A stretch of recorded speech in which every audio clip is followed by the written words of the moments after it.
Hi Cancer, thanks for joining me. This is your horoscope for December 2016. Now, I've had a look at your chart for the month and it's interesting. There are a lot of shifts that are going on. First of all, you're really focused on relationships on a one-to-one level, then things broaden out to other people in general, and then you become really focused on spirituality. So it's a gradual kind of opening as the month goes along. And the first thing that happens for you on the 3rd of December is that Mercury, the communication planet, goes into Capricorn in your 7th house. Now, Mercury is the way you communicate, it's the way you think, it's the way you behave in many ways.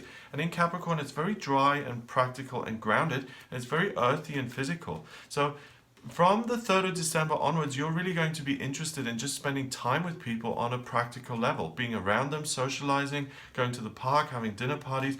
All of those things are going to be really fulfilling and nurturing to you. You also have a lot of other energy going on in that 7th house during this time.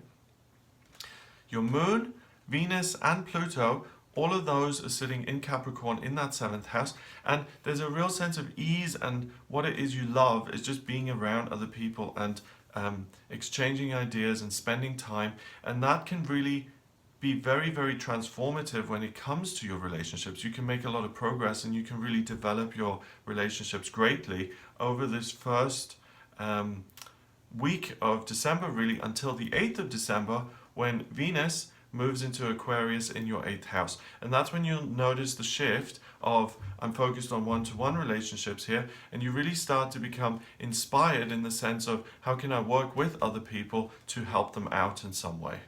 It may be that by spending time with people at the beginning of the month, it became apparent that someone is working on something that they're very excited about and you share that excitement, or that someone has a problem and you decide to help them out with it because you have the skills to do so. But what it is you really love to do now from the 8th of December onwards is to be of service to people. Now, also in that 8th house, you have Mars, the planet of personal drive and desire, also in Aquarius at 21 degrees, which is about expression. So your ideas, your thoughts are really going to be useful in helping groups of people. So whether that's your job and you have some great insight into how you can make the business more effective, or whether you're retired and you're part of a club or group and you have an idea that you can implement which can save you a lot of time and energy, whatever it is, your ideas should be given voice because they're going to be helpful. And also, as a side note, Mars and Venus are both personal planets and they represent the archetypal female and male. And in the astrology, when these two come together, it creates something new, like in the real world, new life. So you really have the spark. You're really the firecracker here when it comes to whatever institution or group or company you belong to, and you can really bring something new that's going to help and inspire others. On the 14th of December, the full moon occurs, and there will be a separate video on this which goes into a lot of depth, but as far as you're concerned, Cancer, the full moon happens in Gemini in your 12th house. So that full moon is very interesting because it's at 29 degrees, 2 and 9 is 11, that's the master number of service, and Gemini is about walking through doorways and discovering new things. It's a Roman numeral 2, it looks like a doorway, and that's in your 12th house of spirituality. So your sense of connection with spirit, with the other side, with the unmanifest is going to be great, and it's going to give you a wonderful sense of comfort. And I think partly why you're so magnanimous and caring and generous here in December is because that connection has been there anyway, and you're channeling kind of positivity and good things for others, and that's why you're so giving. On the 19th of December, Mars, which has been in Aquarius here in your 8th, that shifts gears now and it goes into Pisces in your 9th. Now, the 9th house is about education and expanding your horizons and growth and development. And with Mars going into that sector and a lot of other energy being there, Neptune, Chiron, your rising and your south node, everything becomes about spiritual development and growth. At the same time, Mercury goes into retrograde in your 7th house, and it stays in retrograde until the 8th of January. Remember, Mercury being the communication planet, your focus on one-to-one relationships becomes more stifled and it becomes less easy to communicate, and you move away a little bit from that and you find other ways to communicate with spirit. So you're going to be someone who can make a lot of spiritual progress here in December. And if you're trying to connect with a higher power for the first time ever, if you're someone who, for instance, has come into recovery and part of your 12-step program is to find a higher power of your understanding, and that's something you've really struggled with because you've come from a background of being an atheist or someone who was brought up Catholic and you've rejected that, whatever, and you want to connect with something, you want to have faith, you want to develop this concept of something bigger than yourself. For you, it's a wonderful month to actually do that. Now, on the 20th, Mars begins to conjunct Neptune, and they stay in this conjunction, which means they're next to each other until the 10th of January. So Mars traditionally doesn't feel particularly comfortable in Pisces because Mars is energy and drive and getting somewhere quickly, preferably yesterday. And Pisces is about spirituality and taking it, it's not even going anywhere. It's just about how do I open myself up to understand more.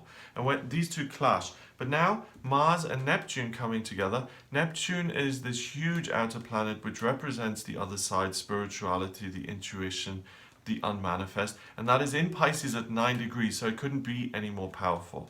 And that takes little Mars under its arm and it says, there, don't worry, relax, you're not going anywhere. Let's just connect.